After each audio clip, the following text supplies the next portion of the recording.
வணக்கம். நம்ம சேனலுக்கு தொடர்ந்து ஆதரவளித்துக் கூட இருக்கும் நல்ல உள்ளங்களுக்கு நன்றி. தொடர்ச்சியாக ஆதரவு கொடுங்க. ஜனநாயகன் படத்துக்கு மீண்டும் சிக்கல். இது யார் கொடுத்தது? 2.25 மணிக்கு இப்போ நீதிமன்றத்தில் வழக்கு வரப்போகுது. என்ன அந்த வழக்கு? ஜனநாயகன் படத்துக்கு இன்னும் தணிக்கை சான்றிதழ் கொடுக்கப்படவில்லை, இன்னும் 2-3 நாளில் படம் ரிலீஸ் ஆக போகுது அப்படின்னு தயாரிப்பு நிறுவனம் போயிட்டுருக்கு. இது பிஜேபி விளையாட ஆரம்பிச்சிருக்கிறதா அப்படின்னா பிஜேபி விளையாடுற மாதிரி தான் தெரியுது. தொடர்ந்து இன்றைக்கி விஜய்கிட்டேருந்து ஒரு அறிக்கை வருமானா அவங்க கட்சிக்காரங்க நிர்மல்குமார் ஏற்கனவே சொல்லிட்டார், யூஏ கொடுக்குறேன்னு சொன்னாங்க, இன்னும் கொடுக்கல அப்படின்ட்டு. இப்படிப்பட்ட சூழ்நிலையில் அடுத்து என்ன நடந்து கொண்டு இருக்கிறது? ஏற்கனவே நம்ம சொன்ன மாதிரி இன்றைக்கி பிஜேபி அப்படிங்கிறதோட பி டீம் விஜய் அப்படின்னு சொல்லிட்டு இருக்கும்போது பிஜேபி அப்படிங்கிறது தணிக்கைத்துறை பிஜேபி கண்ட்ரோலில் தான் இருக்குது.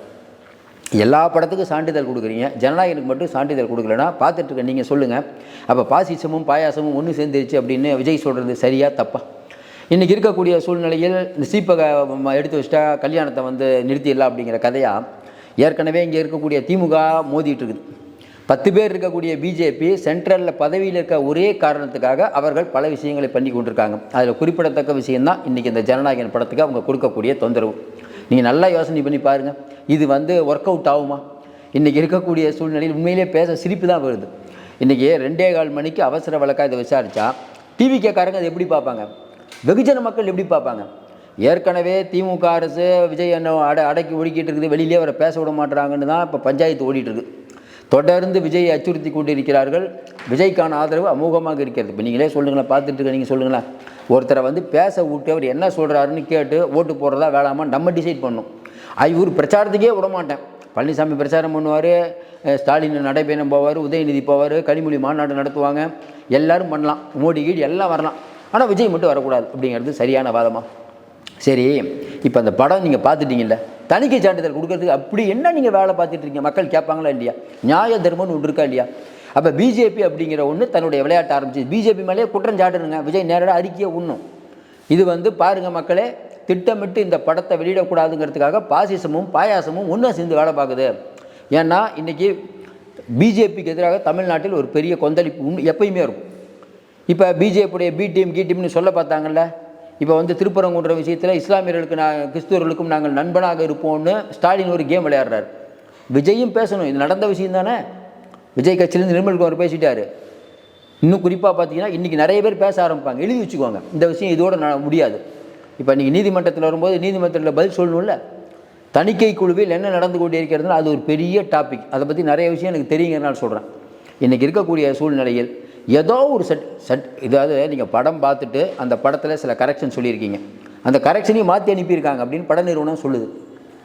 மாற்றி அனுப்புனதுக்கு பின்னாடியும் இன்றைக்கி நீங்கள் சர்டிஃபிகேட் கொடுக்கலனா இப்போ அவங்க எப்படி புக்கிங் அறிவிப்பாங்க? நல்லா யோசனை பாருங்கள். அப்போ உங்களுக்கு லேட் ஆகிட்டே இருக்கணும். அதாவது ஒரு பக்கம் பார்த்திங்கன்னா இந்த பக்கம் திமுக அது பராசக்தி படத்துக்கு நிறையா வியூஸ் வருதுன்னு அது ஒரு பெரிய பஞ்சாயத்து ஓடிட்டு இருக்குது. அப்போ தொடர்ந்து ஒரு படம் ரிலீஸ் பண்ணுறதுக்கு இவ்வளோ படம் வந்ததுக்கப்புறம் நீங்கள் டயலாக் இருக்குது, பிரச்சனை இருக்குது, அதில் ஏதாவது ஒரு காரணம் இருக்குது. படம் ரிலீஸ் ஆகிறதுக்கு முன்னாடியே சர்டிஃபிகேட் கொடுக்கலாமா வேணாமா, அந்த சர்டிஃபிகேட் இந்த சர்டிஃபிகேட், இது என்னது பேச்சு? அப்போ கடைசி வரைக்கும் ஒரு டென்ஷன்லேயே அவரை வச்சுருப்பீங்க. இப்போ பட நிறுவனம் அப்படின்னா என்னென்னா விஜய் பதட்டத்திலே இருக்கணும், வேறு எந்த விஷயமும் பண்ணக்கூடாது. அரசியல் ரீதியாக எந்த மீட்டிங் போட்டாலும் அந்த பக்கம் திமுக தொல்லை கொடுக்கும், தொழில் பண்ண பிஜேபி விடாது. அப்போ நீங்கள் 2 பேர் சேர்ந்து அதாவது இந்த பக்கம் என்டிஏக்கு ஓட்டு போடணும், இந்த பக்கம் திமுக ஓட்டு போடணும், விஜய் நடு ரோட்டில் ஓடணும். இது சரியான வாதமாக இல்லை.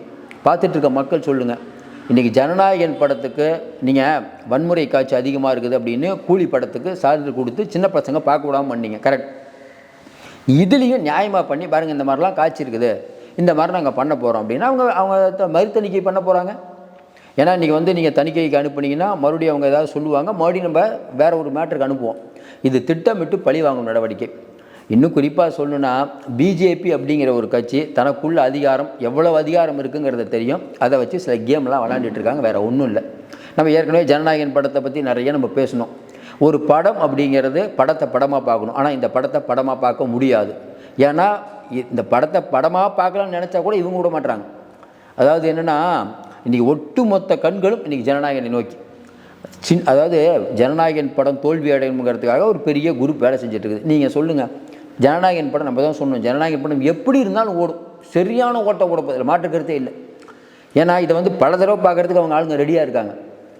அப்போ இது இந்த டென்ஷன் அப்படிங்கிறது பிஜேபிக்கு நல்லதில்லை.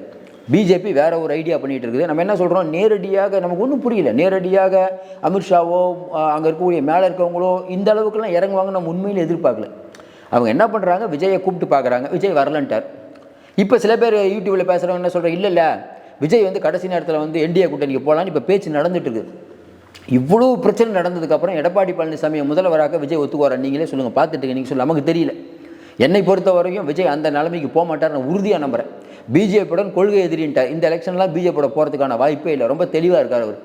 ஆனால் இங்கே பேசக்கூடியவங்களாம் சேர்ந்து பிஜேபிகிட்ட போலினா விஜயுடைய கேரியரே போயிடும், விஜய் கண்டிப்பாக தோற்றுருவார், கட்டமைப்பே இல்லை, முடிஞ்சு போச்சு, வரக்கூடிய தேர்தலில் 3 சீட்டு 2 சீட்டு வாங்கினா சட்டசபை போக முடியுமா, டிடிவி தினகரன் ஒரு எம்எல்ஏ வச்சுட்டு போனார், இவரெல்லாம் போகவே முடியாது, அதாவது முதல்ல வந்து ஜெயிக்கவே முடியாது அப்படிங்கிற ரேஞ்சில் கொண்டு போகிறத வச்சு பார்க்கும்போது எல்லாரும் சேர்ந்து விஜய்க்கு அழுத்தம் கொடுக்குறாங்க. எழுதி வச்சுக்கோங்க, பிஜேபி கொடுக்குற இந்த பிரச்சனை இது கண்டிப்பாக பிஜேபிக்கே பேக் ஃபயர் ஆகும். தமிழ்நாட்டில் 10-15 பேர் பிஜேபிக்காரங்க இருக்காங்க, அவ்வளோதான் இருக்காங்கன்னு நினைக்கிறோம். நீங்கள் சொல்லுங்கள், அதை விட கம்மியாக சொல்லுங்கள். மொத்தம் ஒரு 5-6 தலைவர்கள், 5 கோஷ்டி, வானதி கோஷ்டி ஒன்று, அண்ணாமலை கோஷ்டி ஒன்று, 10 கோஷ்டி வச்சுக்கிட்டு இன்றைக்கி யூஏ சான்றிதழ் கொடுக்க, ஏதோ ஒரு சான்றிதழ் கொடுக்காமல் இவங்க தடுக்கிறது அப்படிங்கிறது இன்றைக்கி ஜனநாயகன் படத்தை திட்டமிட்ட முடக்க நினைக்கிறார்கள். 2/15க்கு நீதிமன்றம் ஒரு நல்ல உத்தரவை பிறப்பும், அதை வச்சு நம்ம தொடர்ந்து பேசுவோம். தொடர்ந்து ஆதரவு கொடுங்கள். மீண்டும் சந்திப்போம். நன்றி, வணக்கம்.